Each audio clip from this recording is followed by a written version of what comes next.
ChatGPT கிட்ட நான் GV Prakash sir அப்படின்னு சொல்லி போட்டு நான் சர்ச் பண்ணேன். அப்போ ஜிவி பிரகாஷ் சாரோட மொத்த ஹிஸ்ட்ரியும் வந்துச்சு. முடியும் போது ஒரு சென்டென்ஸோட முடிஞ்சுது. Fresh music director with full of soul அப்படின்னு சொல்லிட்டு 2006 வெயில் அப்படிங்கிற படத்தின் மூலயமா டெபியூ வராரு. அவருக்கு அப்போ ஏஜ் வெறும் 17 தான். அந்த படத்துலேயே 2 பாட்டு, ஒன்று வந்து வெயிலோடு விளையாடி, இன்னொன்று உருகுதே மருகுதே, ரெண்டுமே சூப்பர் ஹிட். ஸோ மாஸ் சாங்ஸுக்கு தெரி, அசுரன், ஆடுகளம் மாதிரியான மியூசிக் அவருக்கு ஒரு பெஸ்ட் எக்ஸாம்பிளாக சொல்லலாம்.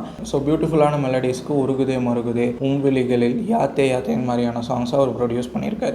இவருக்கு நான் பிக் பண்ணுற 2 பியூட்டிஃபுல்லான சாங்ஸ் கண்டிப்பாக இதை மென்ஷன் பண்ணியே ஆகணும். மதராசப்பட்டினம் ஆல்பம், அந்த ஆல்பமே ரொம்ப சூப்பராக இருக்கும். அதில் பூக்கள் பூக்கும் தருணம் அப்படிங்கிற சாங் கண்டிப்பாக எல்லாருமே கேட்டிருப்போம். சூரரை போற்று படத்தில் 4 நிமிஷம் அப்படிங்கிற ஒரு பாட்டு வரும். இந்த படத்துலேயே ஆல்பம் எல்லாமே நல்லாயிருக்கும். ஆனால் இந்த 4 நிமிஷம் அப்படிங்கிற இந்த சின்ன பாட்டு is such a beautiful magic of music. செம்மையாக இருக்கும். இது வரைக்கும் நீங்கள் கேட்டது இல்லைன்னா கேட்டு பாருங்கள், உங்களுக்கு ரொம்ப பிடிக்கும். அண்டு நீங்கள் உங்களுக்கு பிடிச்ச ஜிவி பிரகாஷ் சாரோட மியூசிக்கை இல்லை ஆல்பமுக்கு கமெண்ட் பண்ணுங்கள். நாங்கள் கேட்டது இல்லைன்னா நாங்கள் போய் கேட்டு பார்க்குறோம்.